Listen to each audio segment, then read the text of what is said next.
Bom dia, família Ban. Olha, gostei. O retorno foi melhor do que eu esperava. Quem aí está pela primeira vez aqui no Templo Novo? Não precisa ser visitante, não. Tem muita gente que é membro e está vindo pela primeira vez. Bom demais.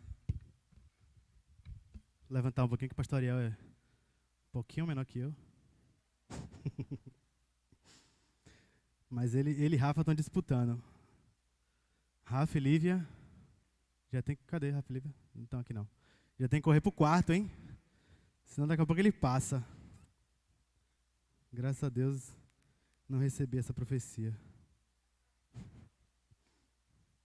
Brincadeira, Deus. Mas eu aceitaria se eu mandasse também. Mas só se o senhor mandar, tá?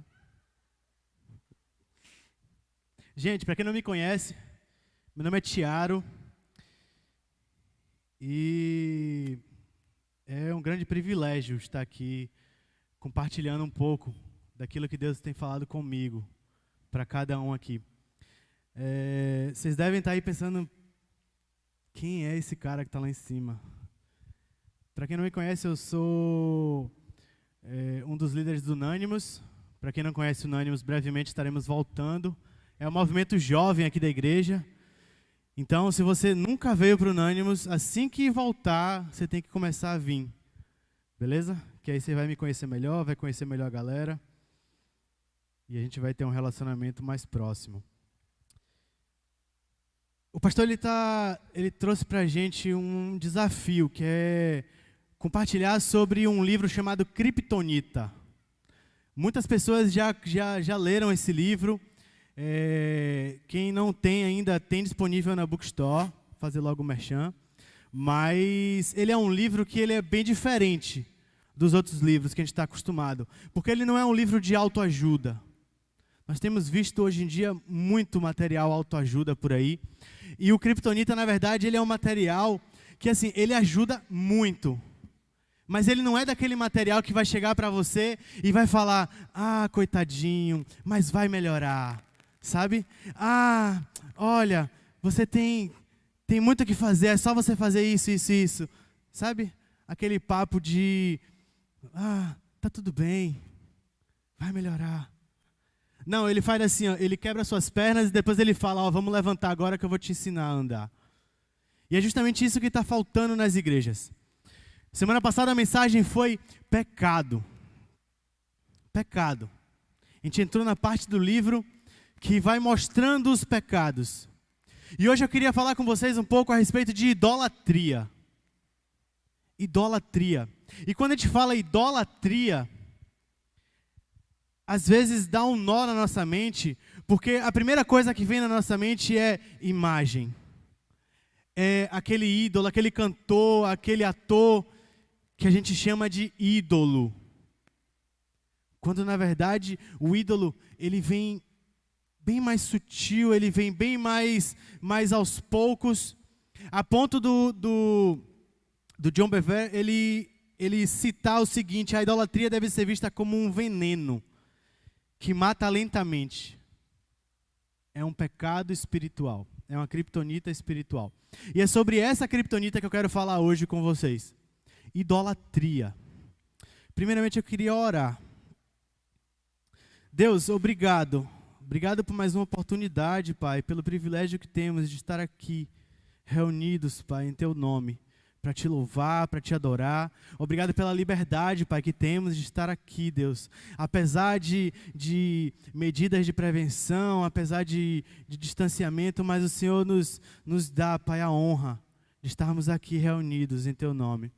Que o Teu nome seja exaltado, Pai. Que nada, Deus, nada venha a nós, Pai. Porque Teu é o reino, Tu é a glória, Pai. Tu é a majestade, Deus, por todos os séculos.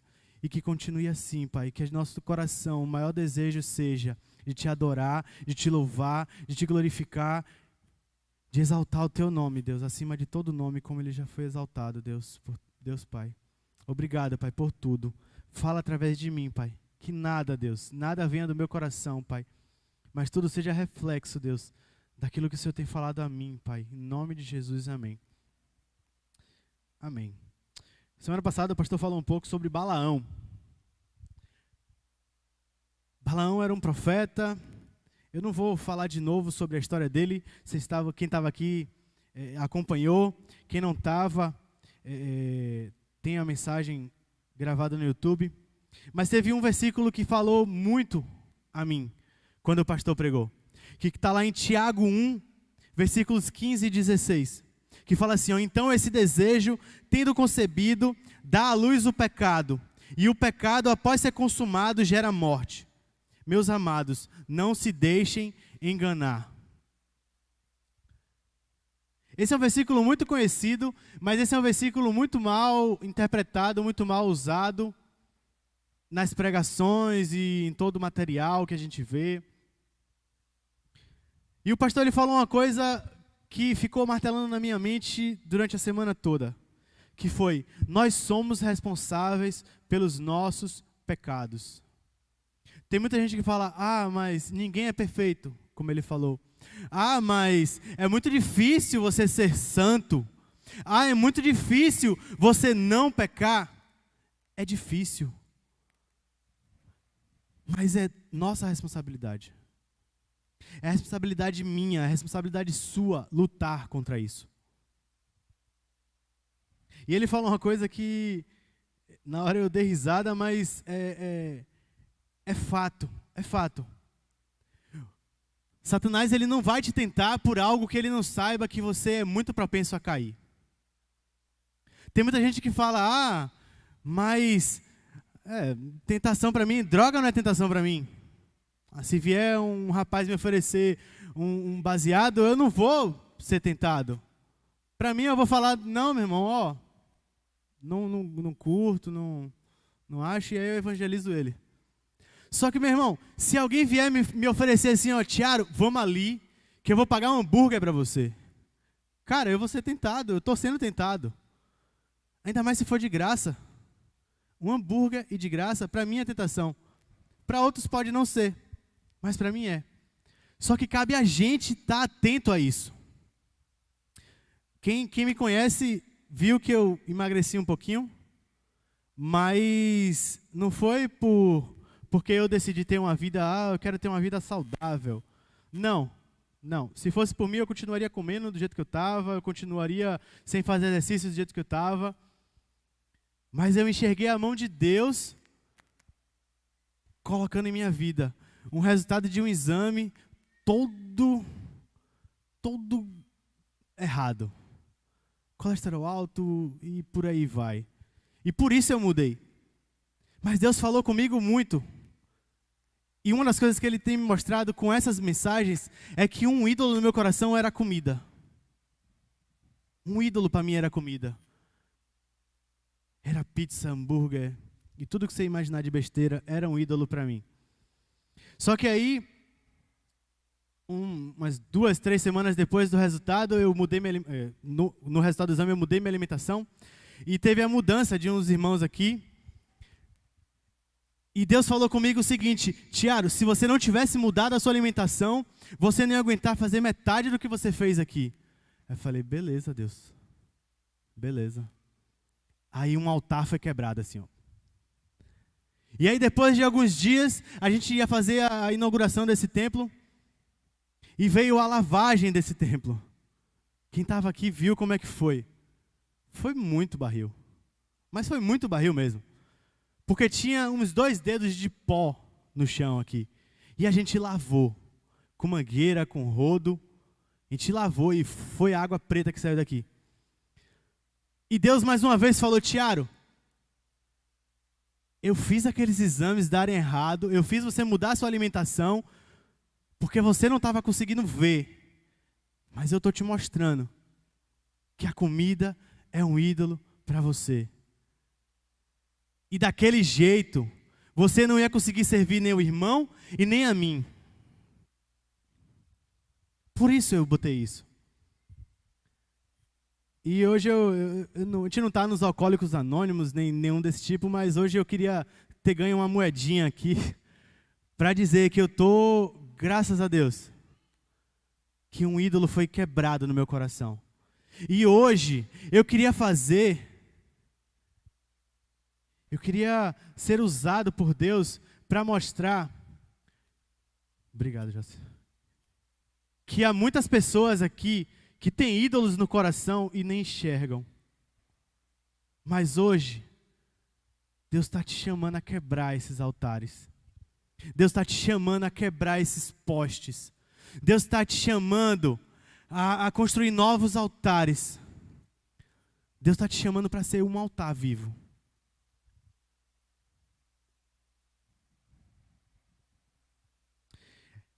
Ezequiel, o livro de Ezequiel, ele vem por vários capítulos, ele vem tratando sobre algumas coisas.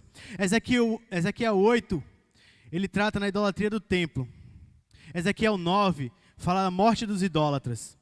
Ezequiel 13, condenação dos falsos profetas.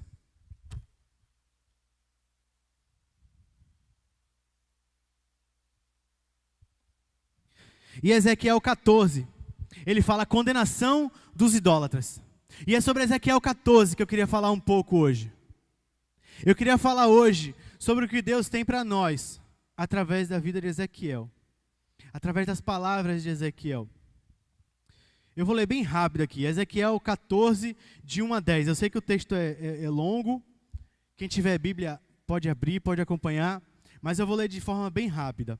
Fala assim, ó: algumas das autoridades de Israel vieram e se sentaram diante de mim. Então o Senhor me falou: filho do homem, estes homens ergueram ídolos em seus corações e puseram tropeços ímpios diante de si. Devo deixar que me consultem?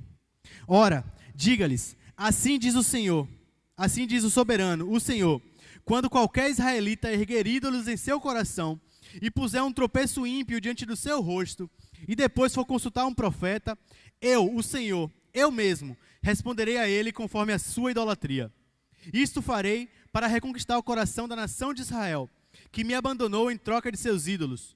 Por isso, diga à nação de Israel: assim diz o soberano, o Senhor: arrependa-se, desvie-se dos seus ídolos e renuncie a todas as práticas detestáveis.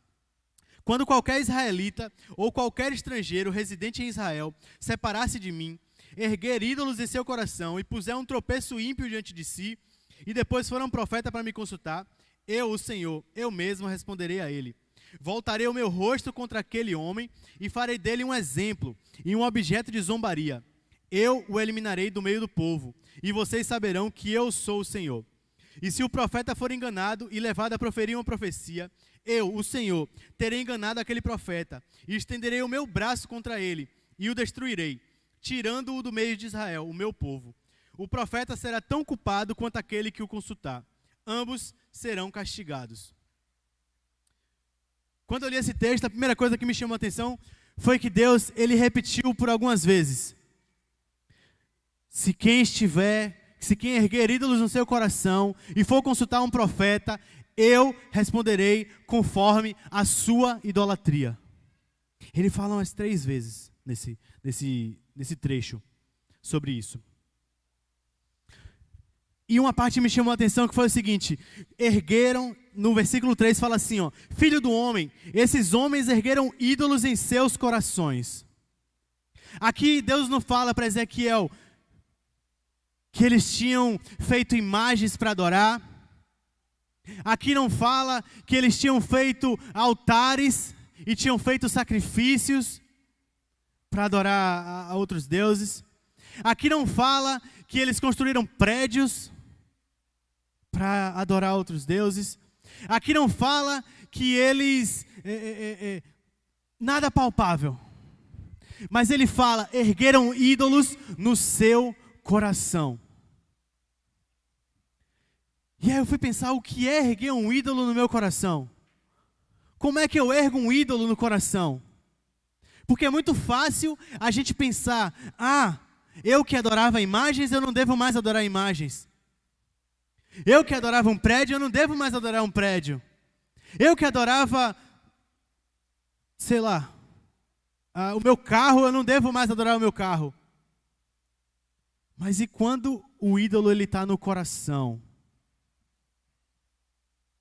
Como é que eu faço? Aí a primeira coisa que eu queria ver com vocês é: o que é um ídolo no coração. Como é que eu sei que um ídolo, como é que eu sei que eu ergui um altar, um ídolo no meu coração?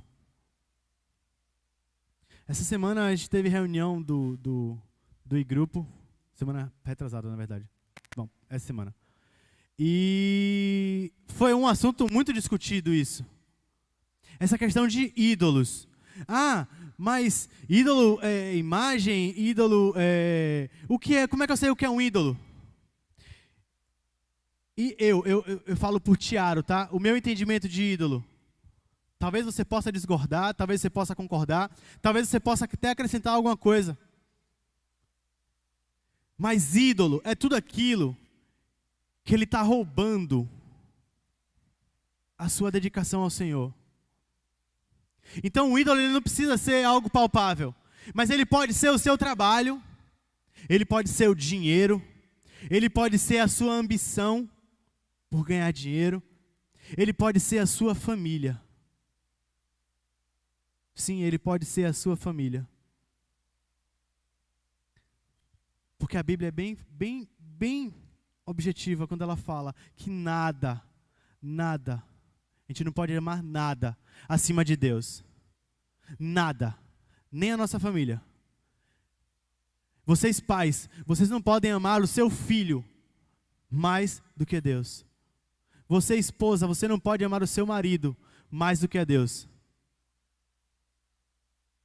E isso é bem difícil de entender, isso é bem difícil de interiorizar. Porque a gente fala, eu amo a minha família mais do que tudo.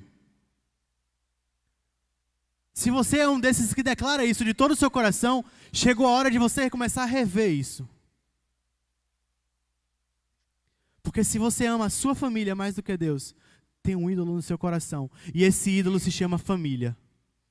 Eu não estou dizendo que você não deve amar a sua família, que você não deve se entregar pela sua família, que você não deve se esforçar pela sua família e buscar o melhor para a sua família. Eu estou dizendo o seguinte, que no momento que Deus falar a você assim, você vai abrir mão da sua família. Você deve abrir mão da sua família para Ele. E esse é um assunto muito difícil. Eu sei que deve ter muita gente que está pensando aí, não, Tiara, você está falando besteira. Você está falando besteira. A família foi Deus que me deu. Foi Deus que me deu a minha família. Foi Deus que me deu o meu caráter para eu ter uma família.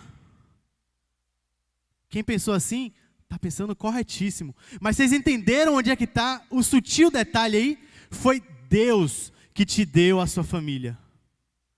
E se algum dia Ele pedir ela de volta, entrega. Todo mundo conhece a história de Jó. Jó foi um homem que ele era próspero. Jó foi um homem que ele era temente a Deus. Jó tinha tudo. Jó sacrificava pelos filhos dele. Mas teve um dia que Deus permitiu que Satanás provasse Jó. E Jó perdeu tudo. Tudo. Jó perdeu tudo, menos a fé. Jó perdeu tudo, menos o Deus que ele servia, que ele era tão devotado. Tem muita música que fala sobre Jó. Mas todas as músicas falam sobre prosperidade. Porque Jó perdeu tudo que tinha, dinheiro e tal. Mas nenhuma fala que Jó continuou com Deus. Que era o mais importante. Ele podia perder tudo e continuar sem tudo. Mas ele tinha Deus. É o mais importante.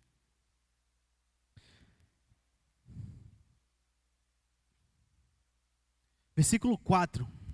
Fala assim, Ora, diga-lhes, assim diz o soberano Senhor, quando qualquer israelita erguer ídolos em seu coração... Tem muita gente que passa batido. Eu confesso que eu li umas 40 vezes, até ser chamado a atenção para isso. Mas o texto fala assim, quando qualquer israelita erguer ídolos. Não fala quando ídolos forem erguidos no coração dos israelitas. Não fala quando o pecado erguer ídolos no coração dos israelitas. Não fala quando alguém erguer ídolos no coração do irmão. Fala não, quando os israelitas erguerem ídolos no seu coração. Meu irmão, quem ergue ídolo no coração sou eu. Quem ergue os ídolos no meu coração sou eu. Quem ergue o ídolo no nosso coração somos nós. Nós erguemos esses ídolos. E a gente vê hoje em dia muitos ídolos. Muitos ídolos. Quem tem o costume de assistir televisão vê que ídolos são oferecidos a nós pela mídia a todo momento. Quando a gente sai pela rua, ídolos são oferecidos a nós a todo momento. No outdoor, numa vitrine, no comercial. Ídolos. Ídolos. Ídolos. Aí vocês devem estar pensando, Tiago, mas você está sendo muito radical. É saudável querer ter uma vida boa. É saudável querer ter uma casa boa, ter um carro bom, ter um emprego bom, ter uma família sem necessidade, ter um alimento bom, poder ter um lazer de qualidade. É muito saudável. Muito saudável. Mas até que ponto isso está sobrepondo Deus na sua vida? Até que ponto você está abrindo mão de dizimar para poder ter um carro melhor? Até que ponto você está abrindo mão de servir aqui na igreja para poder ter um lazer de qualidade? Até que ponto? Até que ponto? E aí, tem uma parte que eu queria comentar e dar bastante ênfase aqui, que é a nossa geração rede social. A gente está numa geração de que rede social, seguidor, like, ainda é muito importante. Muito importante. E a gente vê pessoas se vendendo por causa de seguidores. A gente vê pessoas negando a fé por causa de likes, por causa de agenda, por causa de compromissos, por causa de ofertas. Tem uma cantora, eu não vou citar nome, mas o show dela ela diz que ela quer alcançar todos. Ótimo. Ótimo. Jesus falou, ide por todo mundo e pregar o evangelho. Só que o negócio é até que ponto ela vai para alcançar todos, até que ponto ela vai, sabe, se dizendo amar. E tem um pastor que prega uma tal de uma hipergraça. Meus irmãos, hipergraça é a maior furada que existe. A maior furada que existe. Quem não souber o que é hipergraça, procura o que é hipergraça. Você vai ficar escandalizado. Você vai ficar muito escandalizado. Mas sabe por que esses cantores, esses pastores, eles fazem isso? Porque eles encontraram uma forma de alcançar um público que eles não querem a redenção. Eles não querem o perdão dos pecados. Até porque para eles não estão em pecado. Eles alcançam uma parcela de pessoas que elas querem que passe a mão na cabeça. Mas no primeiro momento que a pessoa fala assim, ó, meu irmão, eu te amo, mas assim, ó, da forma que você está vivendo, você está indo totalmente na direção contrária ao que Jesus tem para você. Isso aqui que você está fazendo, ó, talvez seja a hora de abandonar isso aqui. Discipuladores, pais, pastores, na maioria das vezes, o nosso papel é confrontar, não é confortar. Porque se a gente confronta, a gente não precisa consolar. Confrontar é amar. Claro, você vai ter que ter sabedoria e você que tem que ter realmente o discernimento de Deus para saber o momento certo de confrontar e para saber o momento certo de confortar. Só que o problema todo é que a gente vive numa sociedade e numa comunidade em que o confrontar é a maior afronta que alguém pode fazer. Claro, eu não estou falando para você chegar na cara do irmão e botar o dedo e falar, você está errando nisso. Não, meu irmão. Eu estou falando de você desenvolver um relacionamento com essa pessoa, amar essa pessoa e em amor mostrar aquilo que Deus tem para ela. Não é aquilo que você entende. Não é aquilo que você acha que ela deve fazer. Mas é aquilo que a palavra diz que ela deve fazer, aquilo que a palavra diz que ela é e aquilo que ela deve ser. O maior problema hoje em dia é falta de amor. E a falta de amor mostra uma idolatria, mostra um ídolo que erguemos no nosso coração. A vaidade e o egoísmo. São dois, desculpa. A vaidade e o egoísmo. Porque a partir do momento que a gente não ama, é porque a gente parou de olhar para o outro e a gente começou a olhar muito para nós. E esse é o maior ídolo hoje em dia. Esse é o maior ídolo. Isso impede muita coisa. Isso barra, isso trava muita coisa. Mas eu queria ir lá para o versículo 8. 8 e 9. Que fala assim, ó. Aí você deve estar pensando, Tiara, mas idolatria, ídolo. Mas e aí, o que acontece com ídolo? E o capítulo 14, ele fala justamente sobre a condenação dos idólatras. E aí eu queria chegar agora no ponto que fala justamente o que acontece com o idólatra. Deus falando, tá? Deus falando. Voltarei o meu rosto contra aquele homem e farei dele um exemplo e um objeto de zombaria. Eu o eliminarei do meio do meu povo e vocês saberão que eu sou o Senhor. Essa é a condenação do idólatra. Tá, Tiago, mas e esses pregadores, esses pastores, esses youtubers e digital influencers que tem por aí? Aí a gente vai para o versículo 9, que fala assim, ó. E se o profeta foi enganado e levado a proferir uma profecia, eu, o Senhor, terei enganado aquele profeta e estenderei o meu braço contra ele e o destruirei, tirando do meio de Israel o meu povo.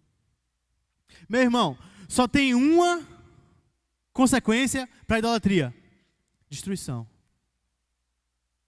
A consequência da idolatria é destruição e a retirada do meio do povo de Deus. Talvez a destruição nem seja tanto assim, né? Tão chocante. Mas, meu irmão, ser tirado do meio do povo de Deus é a pior coisa que você pode querer para você.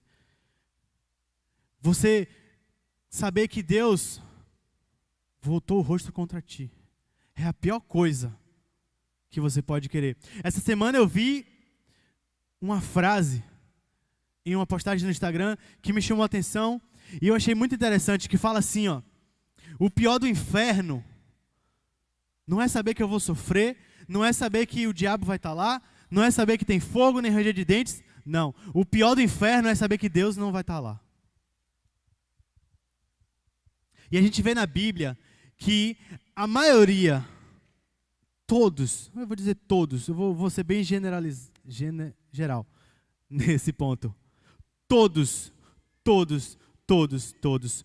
os homens usados por Deus, eles entenderam que, na verdade, o problema não era eles irem para o inferno. O problema é que lá no inferno eles não iam ter Deus com ele.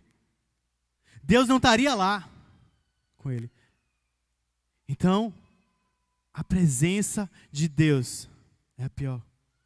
A falta da presença de Deus é a pior coisa que a gente pode querer. E é justamente isso que a idolatria gera em nossas vidas.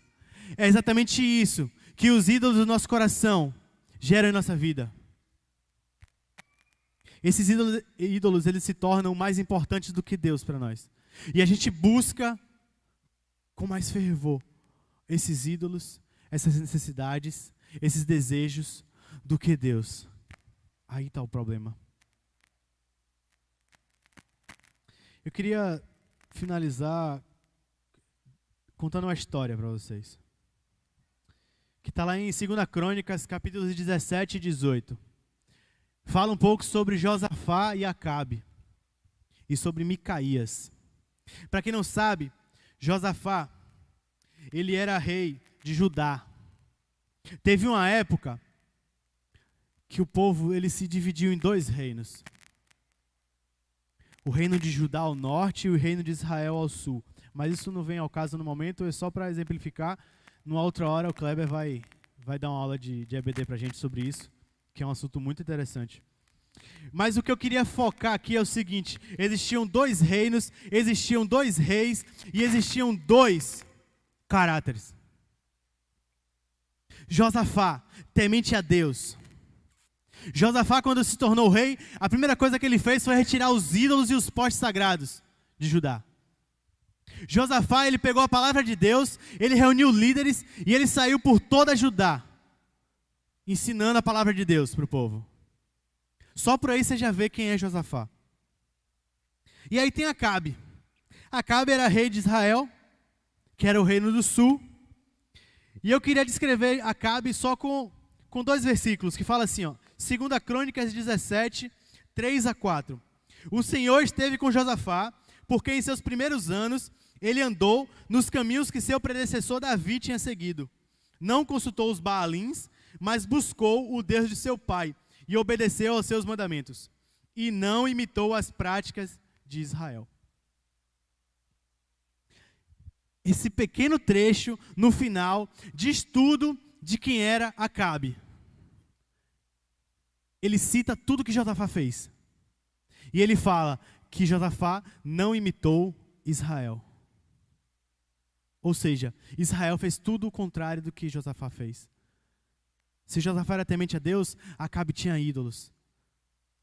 Se Josafá, ele ensinou a palavra de Deus, Acabe ele construiu mais altares, mais postes.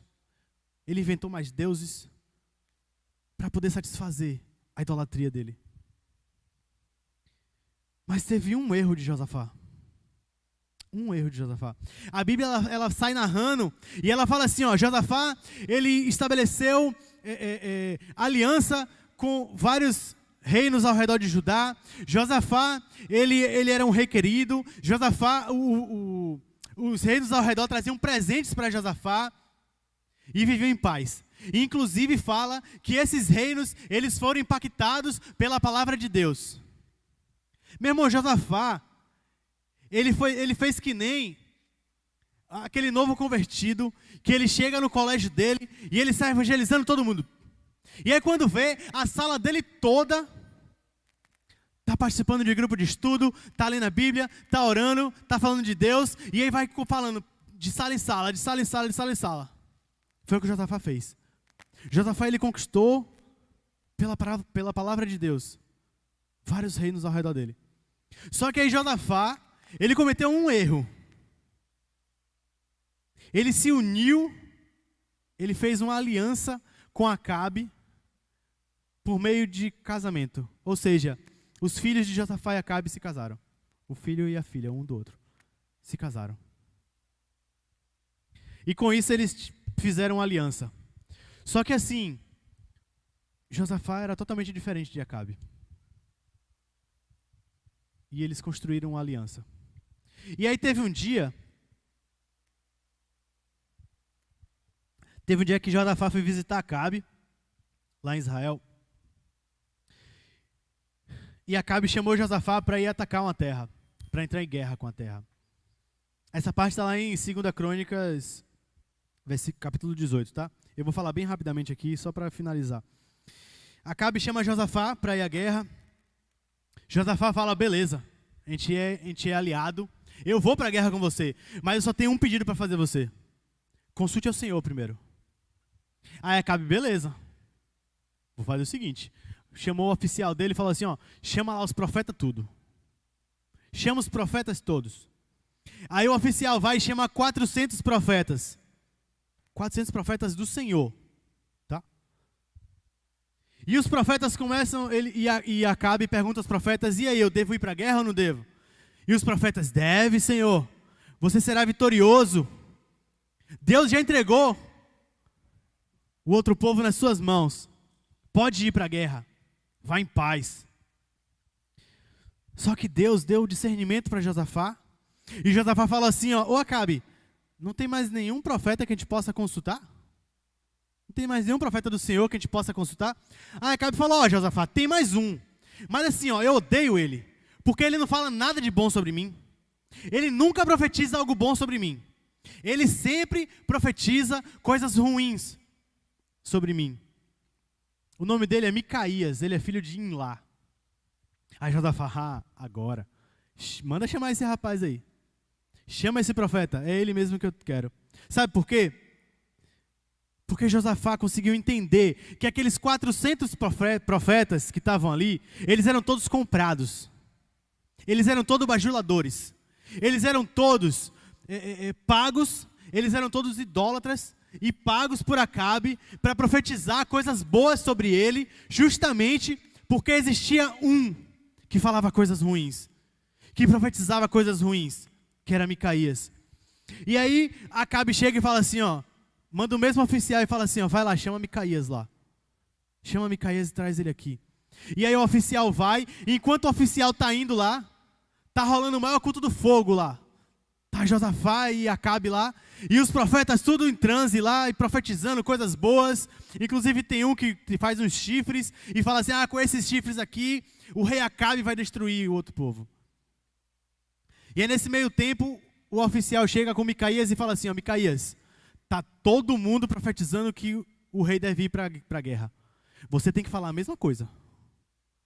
Aí Micaías fala assim, ó, beleza, eu prometo que eu só vou falar aquilo que Deus me mandar.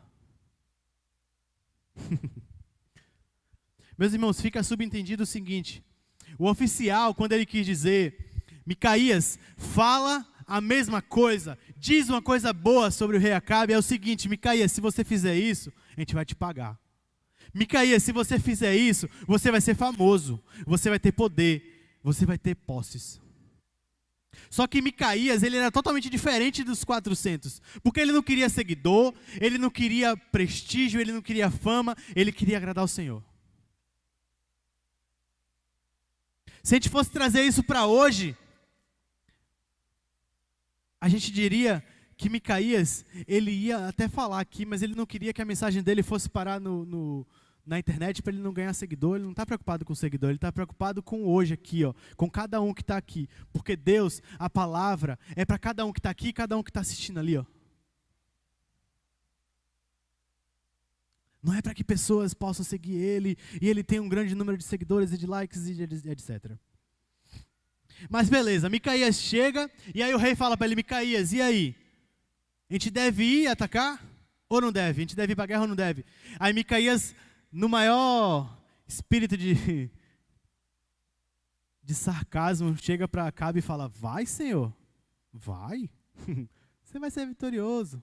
Já que está todo mundo dizendo, vai ser vitorioso. Aí Acabe fica furioso com Micaías e fala assim, ó, até quando, quantas vezes eu vou precisar fazer você jurar que você só vai falar a verdade em nome do Senhor? Aí Micaías desce o cajado nele. E Micaías fala, ó, eu vejo Israel toda no campo de batalha, toda desnorteada, como ovelha sem pastor. E eu vejo isso, e eu vejo aquilo, e eu vejo que o povo vai matar todo mundo. E eu vejo o rei Acabe morto. Aí Acabe chegou e falou, não, peraí, você está de brincadeira com a minha cara. Prende esse homem, manda ele para a prisão, deixa ele lá, que depois eu vou ver o que é que eu faço com ele. Aí Micaías, Senhor, você não vai ter tempo, você vai morrer hoje. Para resumir a história, Josafá e Acabe, eles vão para a guerra. Josafá quase morre, Deus livra Josafá dos inimigos. Acabe, ele vai disfarçado para a guerra, mas mesmo assim, a Bíblia fala que um arqueiro, por acaso, dispara uma flecha e bate em onde? Em Acabe. Assim, do nada, pá, tô aqui andando, puf, uma flecha bate em mim. Morri. Meus irmãos,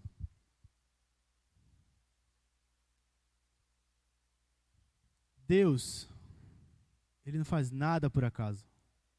Se você está aqui hoje, é porque Ele queria que você ouvisse essa palavra. É porque Ele queria que você reconhecesse, que você enxergasse e que você sentisse quais são os ídolos que você tem erguido no seu coração.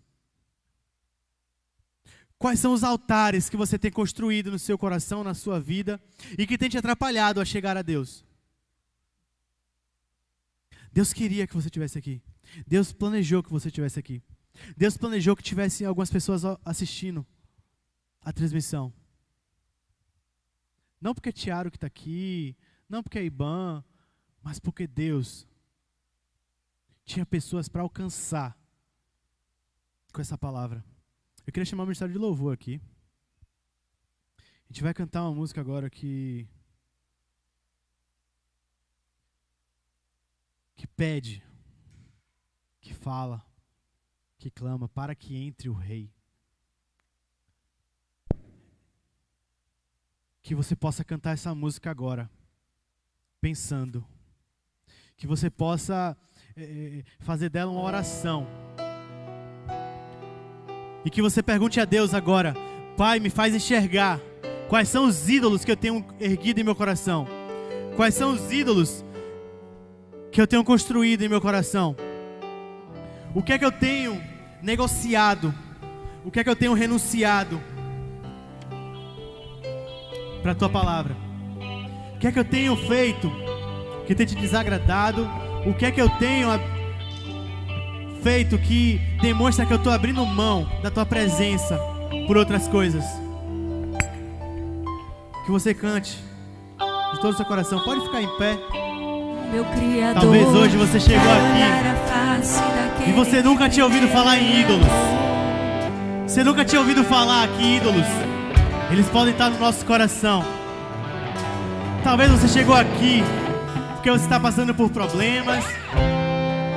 Talvez a pandemia te trouxe problemas. Talvez a pandemia, ela te fez perder o seu negócio. Ela te fez perder o seu emprego. E hoje você chegou aqui esperando por uma mensagem que falasse: meu irmão, você é mais que vencedor. Meu irmão, a bênção já é sua, é só você pegar. Meu irmão, Deus já te garantiu bênçãos sem medidas.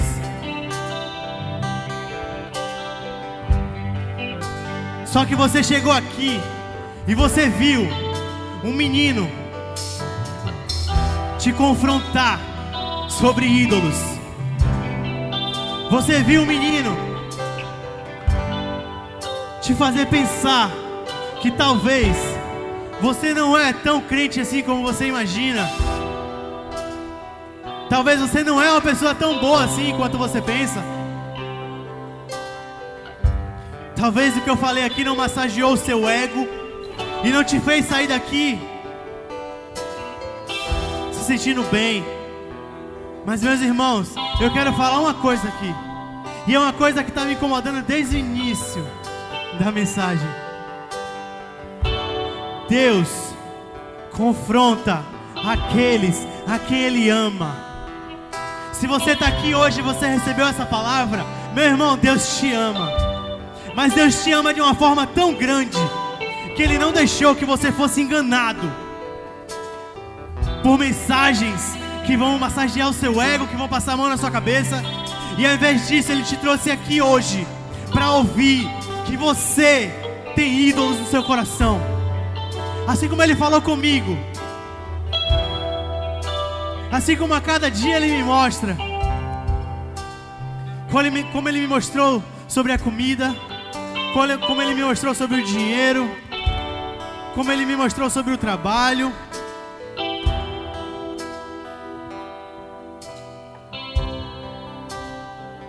Talvez você chegou aqui e você nunca tinha vindo na igreja. Talvez você chegou aqui e você nunca tinha ouvido falar sobre Jesus. A única imagem que você tinha era de um homem barbudo, do cabelo grande, sentado no trono lá em cima, e só com o dedo apontado e falando assim, ó: pecador, pecador, pecador. Deus te trouxe aqui hoje para mudar essa percepção. Deus te trouxe aqui hoje para substituir essa imagem de um homem mau, que só mostra os erros e que castiga, castiga, castiga, castiga. Deus te trouxe aqui para mudar, para substituir essa imagem por um pai amoroso, que castiga, mas porque Ele quer que você cresça, Ele quer que você amadureça, Ele quer que você entenda que na dificuldade é que Ele é forte em você, que quando você está fraco é que Ele se faz forte em você.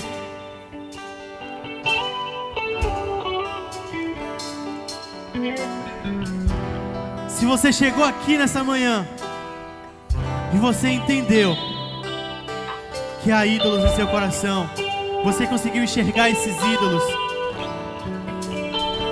eu queria muito, mas eu não posso, eu queria muito chamar aqui na frente para poder orar, para poder chorar com você, para poder me alegrar com você, mas a situação não permite. Então eu queria te convidar, eu queria te desafiar a levantar a mão nesse momento, porque aqui você não está sozinho, aqui você está numa família, e a única coisa que te quer não é te julgar, não é saber que você tem ídolos, mas a gente quer orar por você, a gente quer chorar com você, a gente quer se alegrar com você quando você disser: eu venci, eu quebrei esse altar, eu destruí esse ídolo. Eu queria te convidar a levantar a mão nesse momento, eu queria orar por você. Se você quer entregar a sua vida a Jesus, eu queria te convidar a levantar a mão. Se você está pronto para ser adotado como filho, eu queria te convidar a levantar a mão. E se você não está entendendo o que é que eu estou falando, eu queria te convidar a me chamar no final. Eu queria conversar com você. Pai, obrigado, Deus. Glória ao teu nome, Pai. Louvado seja o teu nome, Deus. Porque hoje muitas pessoas entenderam, enxergaram e destruíram, em nome de Jesus, ídolos no coração. Talvez alguém que esteja assistindo a gente entregou a vida para Jesus. Louvado seja o teu nome, Pai. Porque não foi tiara, não foi louvor, não foi Iban, mas foi a tua palavra, Deus. Foi o teu amor, Pai. O teu amor que nos constrange, Deus. O teu amor que nos confronta, Pai. O teu amor que nos salva, o teu amor que nos liberta das amarras do pecado, Pai, da idolatria, Deus. Oh Deus, nós rendemos nossas vidas a Ti, Pai, porque sabemos que Tu és o único, Pai, que pode governar a nossa vida, Pai, com retidão e justiça, Deus.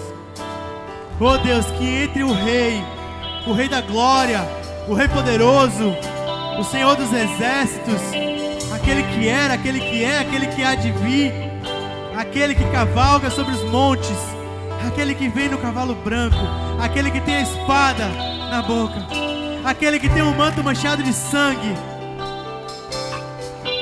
aquele que tem um nome que foi exaltado acima de todo nome, aquele que morreu, aquele que venceu a morte, aquele que ressuscitou e hoje vive, e hoje está aqui. Hoje está aqui, Pai. Eu creio que o Senhor está aqui hoje, Deus, restaurando, Deus, renovando, Pai, curando, Deus, curando enfermidades, Pai, restaurando alianças, Deus, dando ânimo novo, Pai, dando ousadia, coragem, Deus. Vem sobre este lugar, Senhor, vem sobre este lugar, Pai. Oh Deus, clamamos pela Tua presença aqui neste lugar, Pai. Clamamos, Deus, pela Tua presença em cada casa que está nos assistindo, Deus. Em cada pessoa, Pai, que está assistindo esse culto e que vai assistir algum dia, Deus. Que o Senhor toque, Deus. Que o Senhor toque em nome de Jesus. Se você é uma dessas pessoas que aceitou a Cristo hoje, eu queria que você cantasse mais uma vez essa parte, declarando Yeshua, Yeshua, o meu amado é o mais belo entre milhares e milhares. Porque agora você canta como filho, você canta como alguém que entendeu que Ele te resgatou do lamaçal. Ele te resgatou do império das trevas e trouxe para o reino da luz.